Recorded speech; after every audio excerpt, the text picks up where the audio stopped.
ഗുരുവായൂരിൽ നടക്കുന്ന തദ്ദേശ ദിനാഘോഷത്തോടനുബന്ധിച്ച് പ്രൊഫസർ RLV രാമകൃഷ്ണനും കലാമണ്ഡലം കലാകാരന്മാരും അവതരിപ്പിച്ച നൃത്തത്രയം ശ്രദ്ധേയമായി.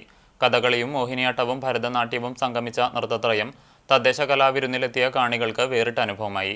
കൊല്ലൂർ മൂകാംബിക ക്ഷേത്ര ചരിത്രമാണ് നൃത്തത്രയത്തിലൂടെ അവതരിപ്പിച്ചത്.